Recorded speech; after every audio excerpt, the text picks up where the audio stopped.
Kita mulai dua arah malam hari ini. Saya langsung ke Mas Angga. Jadi salah satu tuntutannya adalah melakukan pemilu ulang tanpa Prabowo Gibran. Kenapa gitu?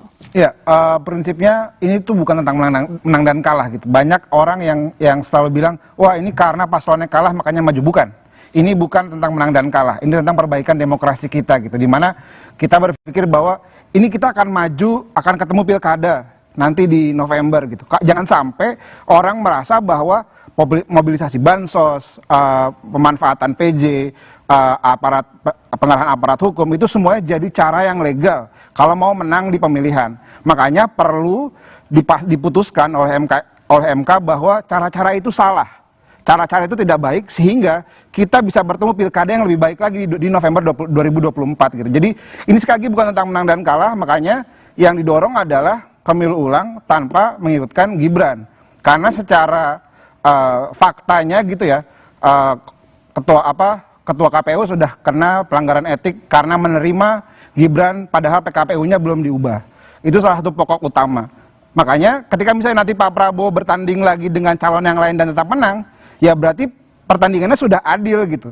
Yang penting gak ada Gibran di situ, intinya gitu. Betul, karena pokok utama permasalahan adalah ketika Gibran dipaksakan maju sebagai cawapres di 02. Oke, saya ke Bung Roni dulu. Bung Roni, minta didiskualifikasi, kenapa harus gitu? Ya, berangkat dari permohonan kami adalah dari pasal 22E Undang-Undang Dasar 45. Bahwa pemilu ini harus berlangsung secara jujur dan adil. Pertanyaannya, apakah pemilu kali ini jujur dan adil? Kalau dari kami melihat ini tidak jujur dan adil. Kenapa? Karena kami melihat bahwa terjadi nepotisme yang melahirkan abuse of power secara terkoordinir. Dibuktikan dari apa? Dari awal saudara Gibran ketika pencalonan diterima, kemudian dilihat bagaimana nepotisme Pak Presiden menempatkan posisi-posisi strategis yang kita sebut itu orang-orangnya beliau. Kemudian bagaimana pengerahan aparat dari tingkat pemerintah pusat sampai tingkat pemerintah desa. Dan kalau kita bilang abuse of power, kita melihat bahwa Presiden dalam hal ini pertama adalah kebijakannya dia. Kebijakan dia terhadap bansos yang sampai anggarannya itu meningkat drastis sampai 496 miliar. Yang kedua, abuse of power apa? Dalam bentuk tindakan. Beliau turun langsung. Saya ingat sekali waktu itu beliau pernah sampaikan bahwa pertama awalnya tidak boleh cawe-cawe ya. Kemudian beliau juga kontradiktif menyampaikan bahwa Presiden bisa ikut berkampanye. Itu sudah sudah menjadi konsumsi publik. Dan di dalam perbuatannya beliau, kita melihat di mana beliau juga pun turun secara langsung, kemudian beliau juga pun membagi-bagikan bansos, tidak hanya Pak Presiden. Level menteri juga pun menyampaikan bahwa ini bansos ini adalah pemberian dari Presiden dan juga pun mendukung 02. Nah gini, kalau yang dianggap malpraktek itu Jokowi, kenapa yang kemudian harus didiskualifikasi Prabowo Gibran? Nah, disinilah yang kita sampaikan adanya nepotisme. Nepotisme yang melahirkan abuse of power yang terkoordinir. Sejarah di Republik Indonesia, Mbak Livi, ini baru pertama kali ada seorang presiden anaknya ikut dalam kontestasi. Oke, saya ke Mas Fahri dulu. Jadi kalau Anda melihat pernyataan dari 1 dan 3 sama-sama menganggap 2 itu menang karena curang, gimana respon Anda, Pak Fahri? Iya, sejauh ini kita juga lagi menunggu nih. Kemarin sudah 2 kali persidangan, walaupun mungkin belum masuk pada titik di mana harus membuktikan seluruh alibi, seluruh dalil, seluruh argumentasi konstitusional yang mereka bangun. Tetapi setidak-tidaknya ada gambaran yang sebenarnya sangat jelas bahwa memang itu sangat naratif gitu ya, sangat naratif. Makanya dalam press conference saya katakan bahwa memang kedua permohonan ini sangat ideal dalam konteks untuk perbaikan tata kelola pemilu ke depan. Dalam konteks apa? Dalam konteks untuk bagaimana merubah undang-undang pemilu menjadi lebih baik, lebih ideal. Alasannya begini, sahabat. Pertama, kita itu sistem yang kita pakai saat ini itu tidak mengenal apa yang mereka dalilkan saat ini. Abuse of power, kemudian KKN yang terkoordinir dan segala macam. Semua ini kan tidak ada dalam dalam terminologi hukum pemilu kita.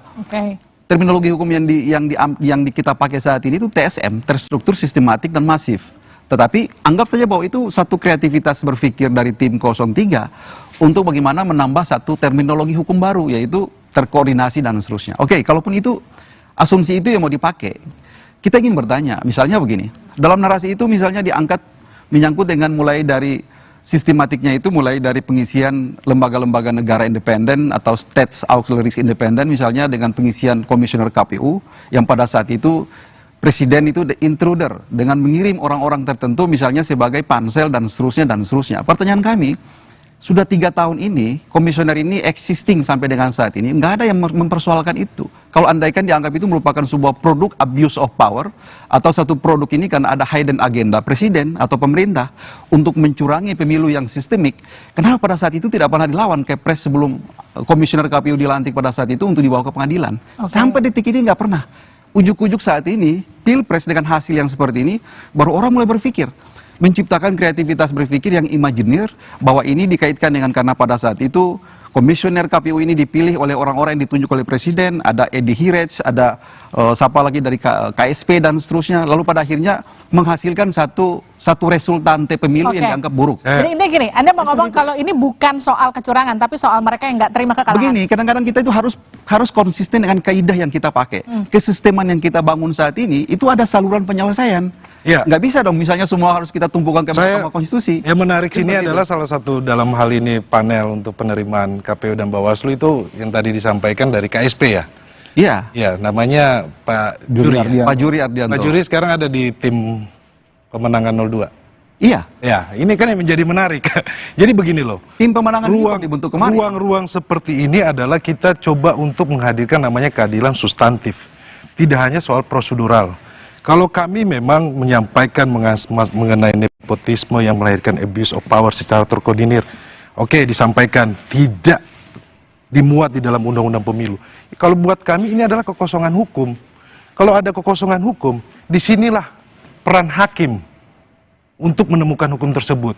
Kita lihat dalam perkembangan zaman, dari pertama kali Indonesia merdeka, pemilu pertama sampai sekarang, setiap tahun pemilu itu ada hal-hal yang menjadi perbedaan karakteristik ya. Ada masalah-masalah, itu selalu diperbaiki. Yang tadi saya sampaikan di awal Mbak Livi, ini baru sejarah Republik ini berdiri, baru ada anak presiden yang ikut dalam kontestasi. Itu larangannya di mana? Kalau masalah anak presiden jadi kontestan pemilu. Inilah kita bilang ada nepotisme. Nanti kita buktikan kan, kita sama-sama kita buktikan di persidangan. Tapi ke dalam hal ini, disinilah kita melihat bahwa ada kekosongan hukum yang dimanapun tidak membatasi hakim konstitusi untuk memutus. Kita melihat bahwa putusan-putusan mahkamah banyak yang progresif kok. Saya challenge yang pertama. Tadi ada isu yang menarik mengenai adanya vakum reh, adanya satu kekosongan hukum. Itu juga memang didalilkan dalam permohonan mereka, permohonan 03 kemarin. Kita sudah membaca 152 halaman itu, kami baca satu-satu, titik koma kita baca semua. Dan salah satu isu yang menarik adalah adanya seolah-olah sistem kita ini ada kekosongan hukum. Sekarang yang kita mau identifikasi di mana kekosongan hukum. Apakah menyangkut dengan misalnya seorang kepala negara dia melakukan abuse of power lalu dia tidak ada hukum yang bisa mensangkutkan atau tidak bisa menjerat yang bersangkutan.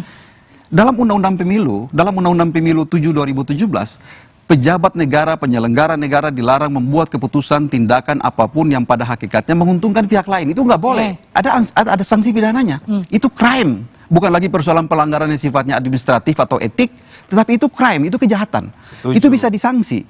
Pertanyaannya sejauh ini, ada nggak dari pasangan 01 dan 03 itu mendayagunakan seluruh kaidah-kaidah yang sudah diatur seperti itu melalui instrumen-instrumen pengawasan yang aktif saat ini untuk melakukan itu? Terkonfirmasi kemarin dengan jawaban jawaban Bawaslu. Tidak ada satupun yang ditindaklanjuti menyangkut dengan laporan yang diajukan. Yang pertama mandek karena kenapa? Adanya kekurangan formalitasnya tidak memenuhi syarat formil. Materialnya tidak memenuhi syarat material. Ada juga misalnya tentang status daripada putusan 90 tahun 2023, putusan MK, yang dianggap itu merupakan satu fasilitas hukum untuk seorang Gibran Rakabuming Raka maju menjadi calon wakil presiden. Pertanyaannya, sejauh mana 01 sama 03 itu men-challenge itu ke pengadilan? Nggak ada. Dulu. Ini sebenarnya yang menarik Bang Fahmi ya, bahwa beliau bilang bahwa ini tidak ada sesuatu yang baru, padahal putusan MK tahun 90 itu yang memperbolehkan Gibran maju, itu adalah produk hukum yang bisa dibilang progresif gitu ya, karena belum ada aturannya, tiba-tiba diputuskan bahwa ketika umur 40 tahun dan pernah jadi kepala daerah, meskipun kita bisa berdebat ya, ada yang bilang itu cuma jadi gubernur, kok tiba-tiba yang wali kota bisa maju gitu ya, itu kan juga produk hukum baru gitu. Jadi ketika misalnya sekarang kita 1 dan 3 bisa, atau saya mewakili 1 bilang bahwa kita maju ke sana bukan lagi ngomongin TSM, kita ngomongin tentang ini adalah kejahatan konstitusi gitu. Ini pelanggaran terhadap konstitusi kita. Ini pelanggaran terhadap pasal 22E di mana pemilu tidak lagi luber dan jurdil, di mana ada presiden masih aktif mendorong untuk anaknya jadi calon wakil presiden. Kayaknya kalau tidak ada calon wakil presiden dari anak presiden aktif, tidak akan ada lagi mobilisasi bansos, tidak akan ada lagi mobilisasi aparat gitu. Tapi kan Otto Hasibuan kemarin di persidangan menyatakan bahwa tuntutan ini sebetulnya salah kamar. Ya bisa aja. Jawab saja di Duara. Anda kembali bersama kami di Duara, itu tadi pertanyaannya Mas Angga. Permohonan salah kamar kata Abang Otto. Gitu ya, karena Mahkamah Konstitusi kan itu hadir di Indonesia sebagai garda terakhir, garda terakhir konstitusi kita gitu. Jangan sampai justru Mahkamah Konstitusi ini yang sangat mulia ini dikotak-kotakan, hanya bahas tentang angka-angka, hanya bahas tentang kasus per kasus yang tidak terlalu signifikan gitu ibaratnya. Sebenarnya kan kasus-kasus yang itu sudah diputuskan juga, seperti Julhas, Menteri Zulkifli Hasan bagi-bagi bansos dengan bilang ini bansos dari presiden, sudah diputuskan dia tidak dia salah lah gitu, meskipun ditegur hanya ditegur aja gitu ya, tapi itu sudah dilakukan sehingga ini perlu dieskalasi ke yang lebih tinggi di Mahkamah Konstitusi, di mana makanya paslon 01 tidak bicara lagi tentang TSM, tidak lagi berbicara tentang kasuistik, tapi bahwa ini adalah sebuah mekanisme yang terkoordinasi, yang rapi untuk mengakali pemilu kita gitu, untuk mengakali proses pemilu yang harusnya demokratis, harusnya jujur, luber, jurdil, kira-kira gitu. Emang bisa begitu, Mbak Bivit? Ya, jadi sorry saya baru sempat mengomentari sekarang, karena kalau main bola saya biasanya jadi penyerang bukan jadi komentator. Tapi oke. Jadi memang kita harus melihat konstruksi hukum pemilu itu sebagai satu kesatuan yang diaturnya di atas itu oleh konstitusi pasal 22E. Jadi kita harus melihat proses pemilu itu sebagai keseluruhan proses mulai dari awal sampai akhir. Tidak hanya hasil, tidak hanya angka. Itu dulu. Kalau masalah salah kamar atau tidak, kalau saya sih berpendapat justru ini tidak salah kamar. Kalau misalnya dikatakan tadi misalnya apakah katanya Gibran kan tadi begitu, apakah akan terus melawan sampai menang? Sebenarnya bukan begitu. Kalau menurut saya itu bukan pandangan emosional, tapi pandangan orang yang barangkali tidak paham tentang proses kepemiluan dari awal sampai akhir. Kamarnya memang di Mahkamah Konstitusi di titik ini, bahwa ada narasi-narasi seperti yang diungkapkan Pak Otto Hasibuan atau yang lain, kita harus paham di sini memang ada cywar di antara para advokat yang sedang berusaha untuk menjatuhkan argumen masing-masing lawan. Tapi kalau kita melihat hukum pemilu, undang-undang pemilu dan juga konstitusi sebagai bagian atasnya, memang Mahkamah Konstitusi dalam pasal 24C Undang-Undang Dasar 1945 memeriksa perselisihan hasil pemilihan umum. Nah, hasil itu akan terkait dengan proses. Dan kalau misalnya tadi ada narasi dikatakan misalnya tidak ada nih aturannya MK memeriksa hal seperti ini. Yang jadi catatan, satu, dalam prinsip hukum dimanapun di dunia, termasuk di Indonesia, tugas hakim salah satunya adalah penemuan hukum atau resfinding. Bahkan TSM sendiri, istilah TSM dulu sebenarnya dibilangnya STM tuh, oleh MK. Itu temuannya MK. Bahkan juga misalnya banyak hal, pemilu serentak, temuan MK. Jadi nggak bisa dibilang kalau tidak ada bunyi pasalnya persis seperti itu di Undang-Undang Pemilu, maka tidak boleh diajukan. Baik. Justru MK harus tidak boleh, prinsipnya begitu. Pengadilan tidak boleh atau hakim tidak boleh menolak suatu perkara dengan alasan tidak ada dasar hukumnya. Baik. Itu dalam Undang-Undang Kekuasaan Kehakiman. Bang Fahri. Ya, jadi begini ya, kita kalau mencoba untuk mendalami persoalan ini secara filsafat hukum tentunya. Kita harus tahu bangunan hukum pemilu kita ini berangkat dari mana. Tadi disampaikan oleh Mbak Bibip, saya setuju.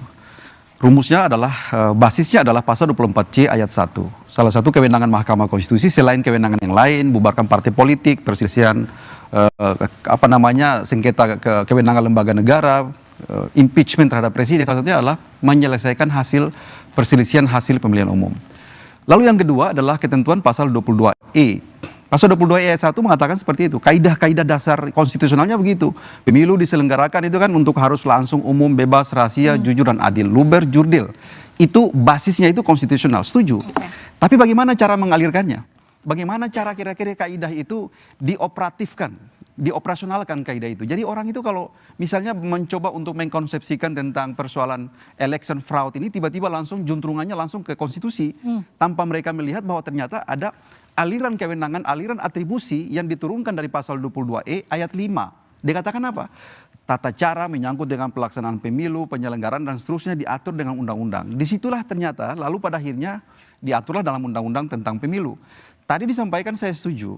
Awalnya dalam sejarah pemilu kita itu tidak mengenal adanya mekanisme untuk men-challenge pelanggaran-pelanggaran yang sifatnya MTS tadi atau TSM tadi.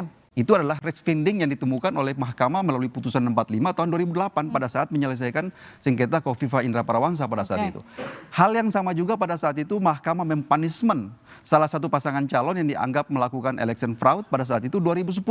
Setuju pada saat itu. Akhirnya kaidah ini dipertahankan dan digelindingkan pada saat itu dalam dinamika ketatanegaraan kita sampai pada saat itu politik hukumnya itu diintegrasikan melalui Undang-Undang 7 2017. Jadi ada dinamika pada saat itu, konsep berpikir orang bahwa mahkamah bisa menyelesaikan soal-soal dengan satu pertanyaan dasar adanya kekosongan hukum, adanya vakum reh, itu mendapatkan pijakan konstitusionalnya karena memang pada saat itu belum dipositifkan dalam undang-undang. Tetapi harap diingat bahwa perkembangan itu secara evolutif mendapatkan tempat melalui politik hukum, ya. Putusan MK itu mandat konstitusional itu dikirimkan kepada pembentuk undang-undang, lalu pada akhirnya tahun 2007 Undang-Undang 7 dilahirkan dengan mengintegrasikan konsep berpikir seperti tadi. Lalu sekarang pertanyaannya, kalau dengan undang-undang yang sekarang ini penyelesaian dan pengelolaan persoalan pemilu telah terkanalisasi secara sistemik, makanya di situ ada DKPP, ada Bawaslu, ada Gakumdu, ada PT UN dan seterusnya, hasilnya Mahkamah Konstitusi sebagai the last resort. Penyelesaian akhir ya dalam konteks ini MK itu penyelesaiannya di akhir, bukan yang awal-awal ini.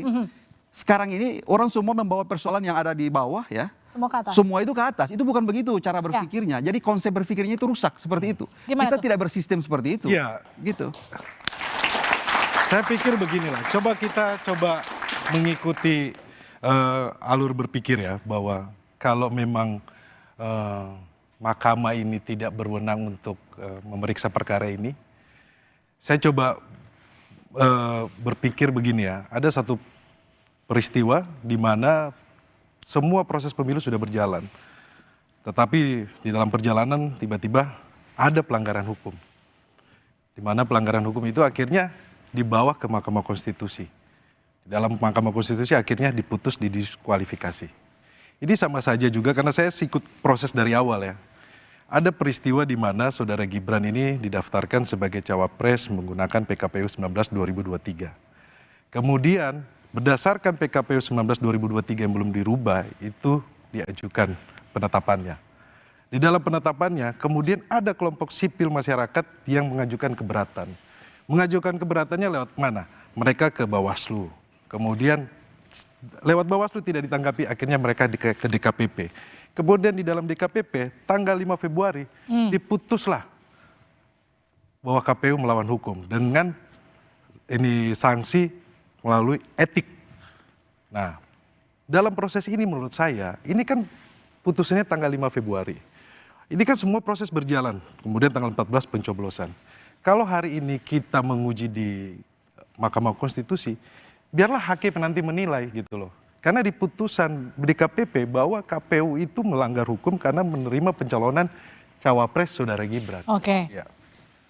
Masa nggak? Ya, jadi kalau misalnya tadi dibilang nggak ada laporan-laporan gitu ya, tim hukum kami lewat LBH Yusuf juga sudah melaporkan kaitan dengan pencalonan Gibran di Jakarta tanggal 20 November tahun 2023 gitu. Kita sudah mengajukan sesuai dengan prosesnya gitu. Dan apakah Bawaslu merespon itu dengan baik, ya kita lihat sendiri gitu hasilnya sekarang. Tidak pernah ada putusannya gitu kaitan dengan surat protes yang disampaikan oleh tim hukum kami gitu ya. Sehingga sebenarnya ini proses semua sudah berjalan gitu, semua sudah berjalan. Bukan berarti ketika semuanya dimasukin ke MK kita dianggap melangkahi semua proses saya dan mau tanya dulu, lain-lain. ini model respon untuk memproses laporan itu dengan cara apa? Format hukum apa yang dipakai pada saat itu? Terkait dengan status putusan 90. Tim Anda pada saat itu melakukan cara apa? Iya, bersurat ke MK, protes ke KPU, dan lain-lainnya gitu. Jadi kita menjalankan proses itu. Saya mau tanya, itu diajukan dengan salah satu responnya cara men-challenge-nya itu dengan upaya hukum ataukah dengan bersurat, berkorespondensi biasa? Loh, ya enggak dong. Pasti kan itu masuk juga dengan lewat laporan. Makanya saya tanya, statusnya apa? Dibawa kemana? Dengan format hukum apa? Itu harus jelas.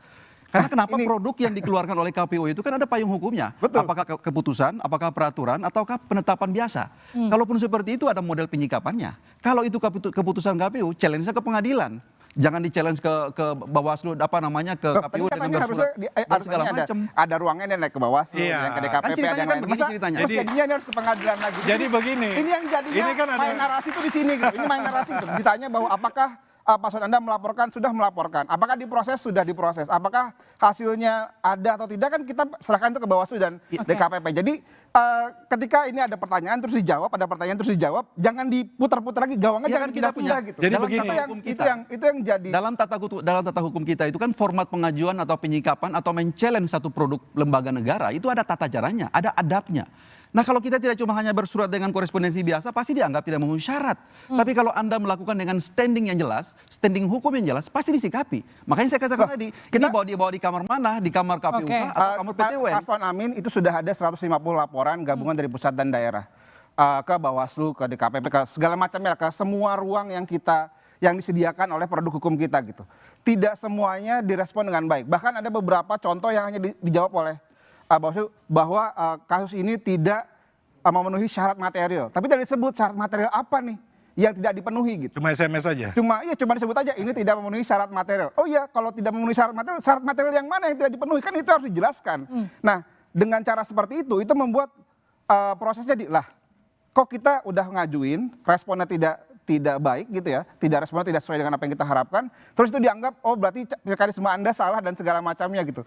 Harusnya nggak seperti itu. Harusnya kalau memang niatnya baik, prosesnya berjalan baik, kasih tahu ke kita tidak sesuai syarat material itu apa, tidak sesuai yang harusnya dipenuhi itu apa, sehingga kita bisa merespon balik gitu. Itu yang terjadi sekarang gitu. Itu yang terjadi di kepemiluan kita, di wasit-wasit yang harusnya bertindak secara adil gitu. Ini kan wasitnya juga ikut bertanding, ini yang jadi masalah gitu. Jadi menurut Anda wasit-wasit yang ada di pemilu kali ini tidak berfungsi?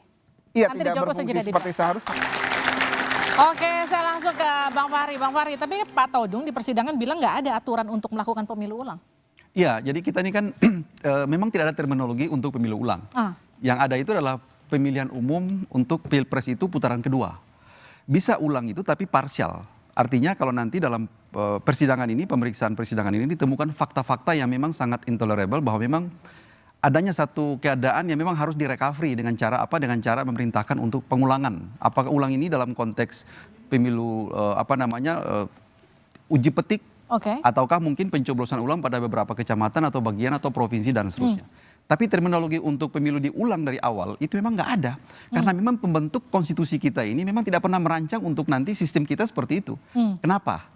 Yang pertama karena memang desain umumnya, desain hukum lembaga kepresidenan, kemudian desain hukum tentang pelaksanaan pemilihan umum nasional waktu itu di luar pilkada ya, karena pada waktu itu rezim pemilihan kepala daerah itu masih terpisah dengan pemilu pada saat itu. Jadi kalau logikanya kalau di pilkada itu kepala daerah tidak terpilih berkali-kali dan ditunda berkali-kali tidak punya konsekuensi apa-apa terhadap sistem. Bisa aja ditunjuk PLT atau bisa aja ditunjuk PJ dan seterusnya. Jadi sirkulasi kepemimpinan, sirkulasi pelayanan publik dan seterusnya itu nggak ada hambatan. Tetapi kalau untuk konteks atau konsep pelaksanaan pemilu untuk lembaga kepresidenan itu punya konsekuensi waktu.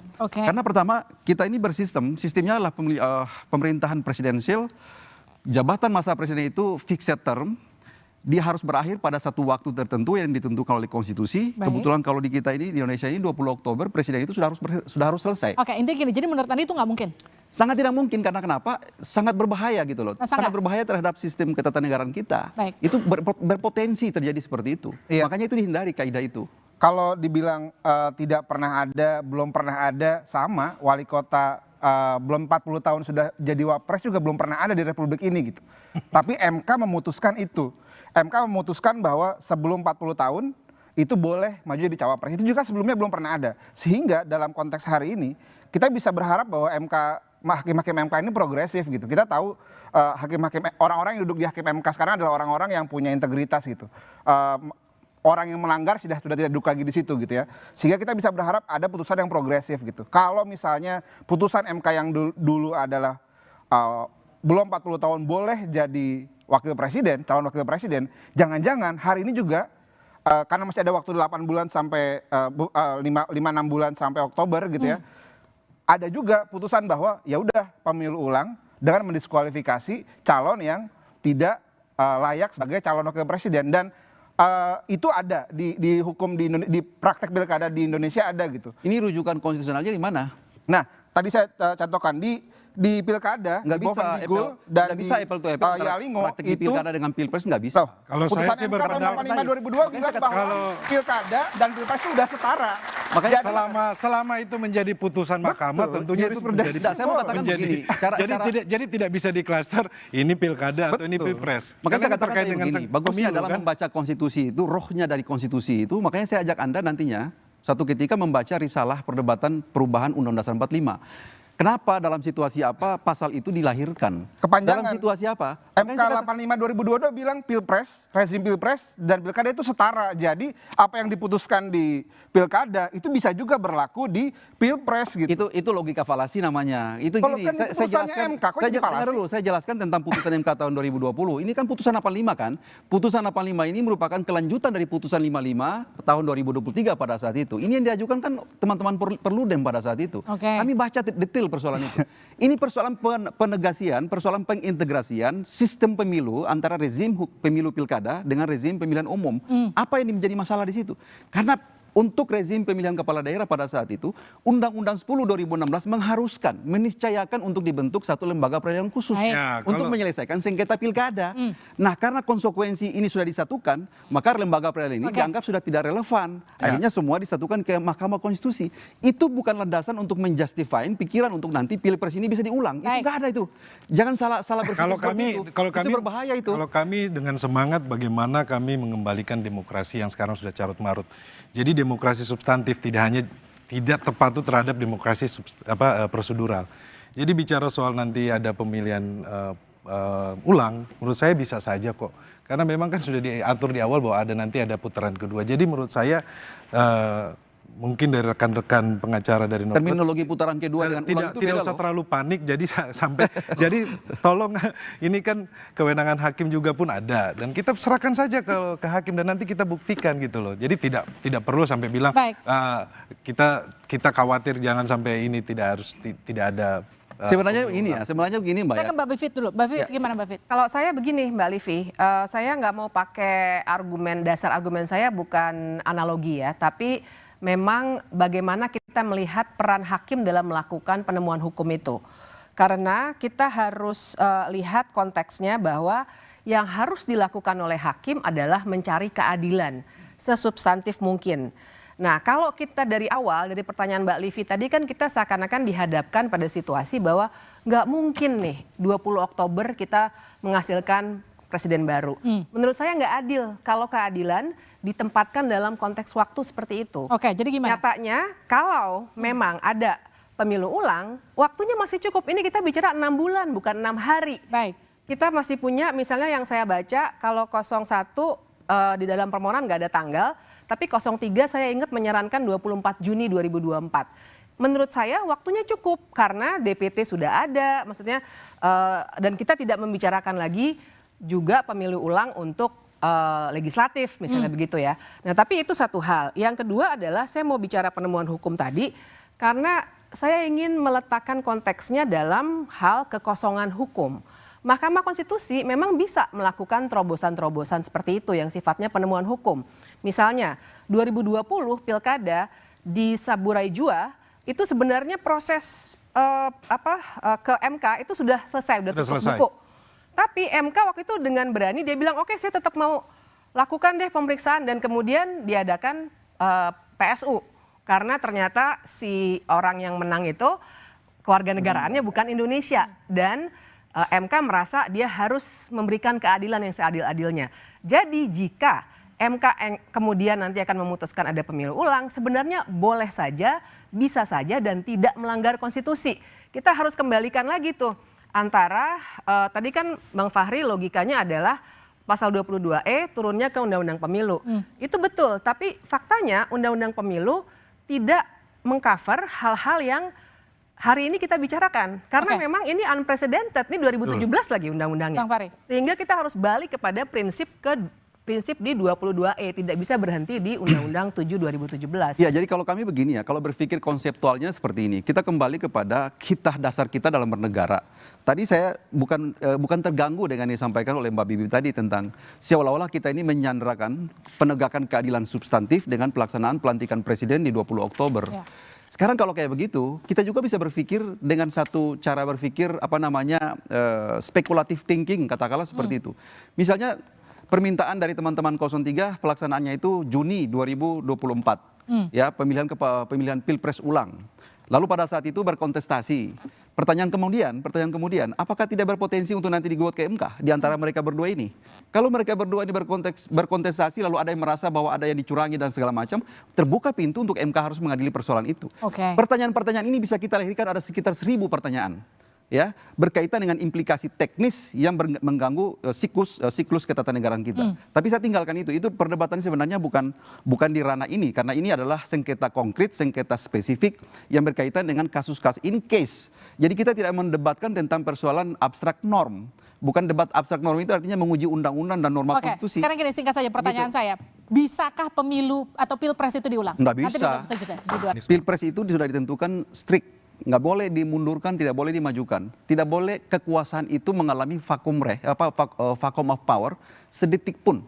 Itu dalam banyak doktrin konstitusionalisme di dunia ini maupun berbagai ajaran-ajaran agama maupun dalam fikih dan segala macam itu mengatur seperti itu, bahwa kekuasaan itu tidak boleh kosong.